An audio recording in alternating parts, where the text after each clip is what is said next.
जैसे कि महेश्वर और इंदौर नगर क्षेत्र होता है, ये इसे मालवा निमाड़ क्षेत्र के नाम से जाना जाता है। इंदौर होता है मालवा प्रांत का हिस्सा और ये पश्चिम निमाड़ क्षेत्र में आता है, तो इसको मालवा प्रांत कहते हैं पूरे एरिया को मिलाकर।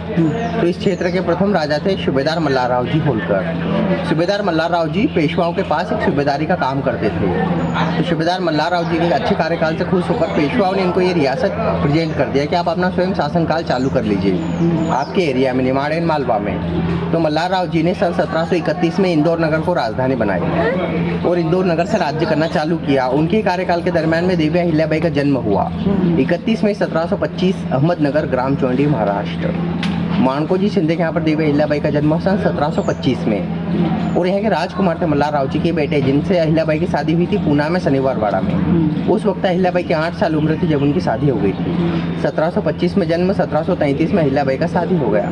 अब अहिल्याबाई ने 8 से 10 साल की उम्र में बहू के रूप में प्राप्ति लिया इस निमाड़ और मालवा क्षेत्र में। अहिल्याबाई का शादी के बाद जो निवास था वो था इंदौर, क्योंकि 1738 में उस समय क्या गोना होता था। सन 1733 में अहिल्याबाई की शादी हो गई, 5 साल बाद अहिल्याबाई का गोना हुआ था 1738 में। तो अहिल्याबाई ने इंदौर में प्राप्ति लिया, विजिट के आ गए अहिल्याबाई इंदौर। अब इंदौर नगर में जब अहिल्याबाई का 20 साल का उम्र हुआ तो उनको बेटा हुआ। बेटे का नाम रखा गया मालेराव जी होलकर सन 1745। सन 1748 में अहिल्याबाई यानी 23 साल की उम्र थी उनकी, तो उनको लड़की का भी प्राप्ति हुआ। लड़की का नाम रखा गया कुमारी मुक्ताबाई होलकर। कुछ और समय काल में अहिल्याबाई के जो पति थे खंडेराव, उस समय राजा महाराजाओं की वॉर चलती रहती थी। तो अहिल्याबाई के पति को खंडेराव जी होलकर को युद्ध में भेजा गया था कुंभलगढ़, राजस्थान। उनका जाट लोगों से काफ़ी दिनों तक युद्ध चलते रहा। युद्ध के दरमियान देवी अहिल्याबाई के जो पति है खंडेराव, उनको एक तोप का गोला लग गया। तोप का गोला लगने के कारण वो ब्लास्ट में मारे गए सन 1754 में अहिल्याबाई के पति। तब क्या होता था, पति का निधन हो जाता था तो पत्नी को सती जाना होता था। तो देवी अहिल्याबाई की उस वक्त 29 साल की उम्र थी। वो खंडेराव जी होलकर के साथ में सती जा रहे थे, लेकिन ससुर मल्हारराव ने कहा कि बेटा बहू, आप यदि सती चले जाते हैं तो मेरे बाद राज्य कौन संभालेगा? मैं बूढ़ा हो चुका हूँ, बुजुर्ग हो चुका हूँ, आपके बच्चे बहुत छोटे हैं। मालेराव का उम्र था 9 साल और मुक्ताबाई 6 वर्ष की थी। तो सूबेदार मल्हारराव ने कहा कि आपको मैंने शस्त्र चलाना सिखाया, शासन चलाना सिखाया है और मानव सेवा जनकल्याण से बड़ा कोई धर्म नहीं होता है, तो आप बिल्कुल भी सती नहीं जा सकते हो। तब माँ अहिल्या सती नहीं जा पाए। उन दिनों अहिल्या माँ का जो था निवास वो था इंदौर। तो प्रजा में अच्छे लोग भी होते हैं और प्रजा में बुरे भी लोग होते हैं। बुरे लोग कहने लगे कि सांसारिक जीवन के सुखों के लिए एक महिला ने सती जाना स्वीकार नहीं किया।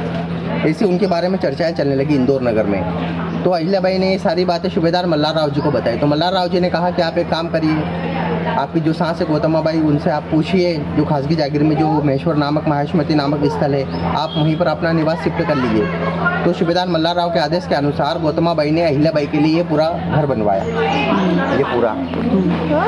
और अहिल्याबाई ने फिर ऊपर वो अपना निवास रख लिया, इंदौर छोड़ दिया। इंदौर छोड़ने के बाद अहिल्याबाई के निवास रही महेश्वर। फिर अहिल्याबाई के ससुर थे सूबेदार महाराजा मल्हारराव जी।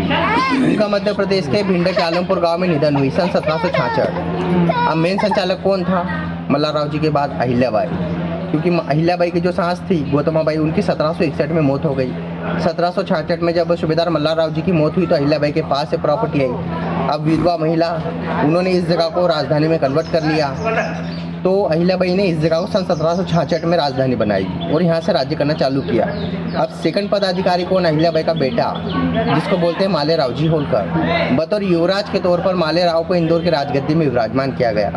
मालेराव जी ने लगभग 1 साल इंदौर से शासनकाल संभाल लिया। फिर 22 साल की उम्र में अहिल्याबाई के बेटे मालेराव जी की भी मृत्यु हो गई। तब अहिल्याबाई को स्वयं शासन पर बैठना पड़ा 28 साल के लिए। तो अहिल्याबाई जब पूर्ण रूप से शासन पर विराजमान हुए, उन्होंने वचन ले लिया, ईश्वर ने मुझ पर जो भी उत्तरदायित्व रखा है उसे मुझे निभाना है। मेरा काम प्रजा को सुखी रखना है। सामर्थ्य सत्ता के बल पर जो कुछ मैं कर रही हूँ, मुझे ईश्वर के इसका जवाब देना होगा। ये जो कुछ मेरे पास है कर्ज है, ना जाने कैसे चुका पाऊंगा। अहिल्याबाई होलकर, ये उन्होंने शासन पर बैठने से पहले वचन लिया, फिर शासन पर विराजमान हुए। उस 28 साल में अहिल्याबाई ने पूरे भारत में, जैसे वाराणसी बनारस में घाट बनवाया, जयपुर में धर्मशाला बनवाई, पंढरपुर में जीर्णोद्धार किया, खुद के लिए कुछ किया, कुछ नहीं। तो आज अहिल्याबाई को क्या कहते हैं? देवी श्री राजमाता अहिल्याबाई। जो भी क्या उन्होंने मानव सेवा जनकल्याण के लिए किया।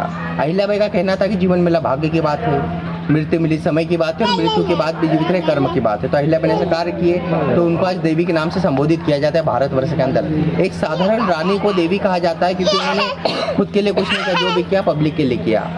और उनके समय में उनका एक लड़की भी था मुक्ताबाई। वो भी यशवंतराव फणसे के साथ में सती हो गई। यानी अहिल्याबाई का पूरा परिवार उनके समय ही समाप्त हो गया है, तो देवी अहिल्याबाई का कोई परिवार का मेंबर नहीं बचा।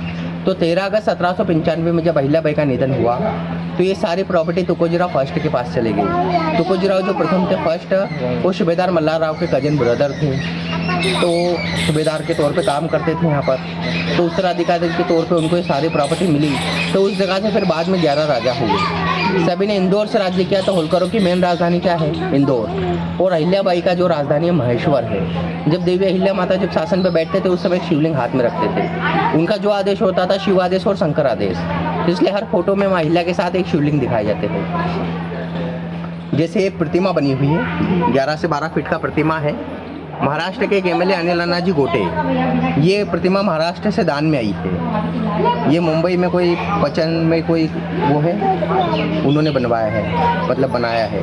और अनिल अन्ना गोटे जी ने उनको ऑर्डर किया था, तो ये उनका पीछे नाम है, तो उन्होंने यहाँ भेजा है महाराष्ट्र से दान में। ये अष्ट धातु का प्रतिमा है, 2011 में दान में आई थी। अब यहाँ इस जगह विस्तार स्थापित कर दी है। अब अपन चलेंगे अहिल्याबाई का वो देखेंगे राज दरबार।